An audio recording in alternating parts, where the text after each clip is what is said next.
အားလုံးပဲမင်္ဂလာပါ Learning English ကိုထက်ကနေပြန်လည်ကြိုဆိုပါရစေအဲ့တော့ဒီနေ့မှာဆိုရင်တော့ကျွန်တော်တို့ဒီ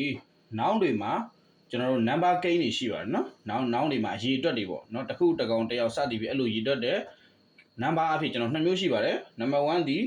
singular number ဖြစ်ပါတယ်နော် singular number ဆိုတော့တစ်ခုတစ်ကောင်တစ်ယောက်တစ်ဦးတစ်စုံတစ်ခုအတွက်ပေါ့နော်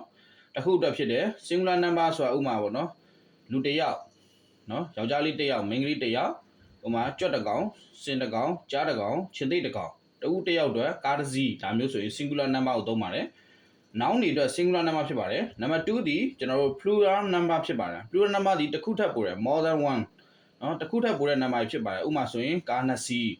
ဥမာလူ2ယောက်နော်နောက်ပြီးကြတော့တိရစ္ဆာန်ဆိုရင်2ကောင်စသည်ဖြင့်ကျွန်တော်တစ်ခုထပ်ပို့တဲ့ number ဆိုရင်ကျွန်တော်တို့ plural number လို့ခေါ်ပါတယ်တစ်ခုဆိုရင်တစ်ကောင်တစ်ယောက်ဆိုရင်ကျွန်တော်တို့ဒီ singular number ဖြစ်ပြီးနှစ်ခုဆိုရင်ကျွန်တော်တို့ plural number ဖြစ်ပါတယ်အဲ့တော့ noun တွေမှာကျွန်တော်တို့ case တွေရှိပါတယ်နော် noun တွေမှာ case တွေရှိပါတယ်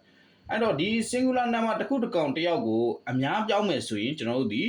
plural number ပြောင်းတော့မယ်ဆိုရင် noun တော်တော်များများကိုကျွန်တော်တို့ဒီ s ပေါင်းပေးရတာဖြစ်ပါတယ်ပြန်ပြောမယ် singular number noun တွေကိုကျွန်တော်တို့ဒီအများကိန်းပြောင်းရင် plural number ပြောင်းတယ်ဆိုရင်ကျွန်တော်တို့ဒီ noun တော်တော်များများကို s ပေါင်းပေးရတာဖြစ်ပါတယ်အချို့ es ပေါင်းပေးတယ် i ပြောင်းပြီး es ပေါင်းပေးတဲ့ဟာကြာရင်နောက်သင်ခန်းစာကြာရင်လာမှာဖြစ်ပါတယ်အဲ့တော့အခုဒီ noun တော်များ s ပေါင်းတာလေးကိုကျွန်တော်တို့အရင်ကြည့်လိုက်အောင်အဲ့တော့ဒါလေးကိုဖြတ်လိုက်မယ်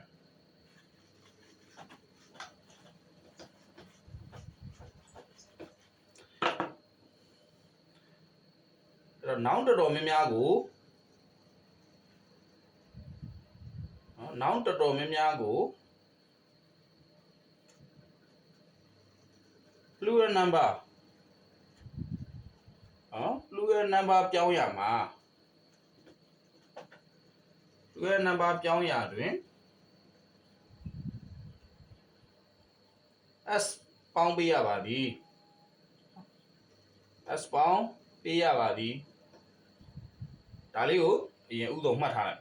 နော်ဒါလေးကိုအရင်မှတ်အဲ noun တော်များများကို plural number ပြောင်းရတွင် s ပေါင်းပေးရတော့အဲ့တော့ example ကြည့်မယ်အဲ့ဒါမှ number 1ဥမာကျွန်တော်တို့ wine နော်ယောက်ျားလေးနော်ယောက်ျားလေးတောင် number 1ပေါ့နော် number 1ဒီရှေ့မှာကျွန်တော်တို့ဒီယောက်ျားလေးများဆိုရင်ကျွန်တော်တို့ဒီ boys wines ဖြစ်ပါတယ်နော်ယောက်ျားလေးများပေါ့နော် number 2နော်သူဆိုရင်ကျွန်တော်တို့ဒီ flower flower ဆိုပန်းမရှိသေးနော်plural number ပြောင်းမယ်flowers flowers number 3နော် country နိုင်ငံ sorry country သုံးလို့မရသေးဘူးအဲ့တော့ပြီးရင် goat goat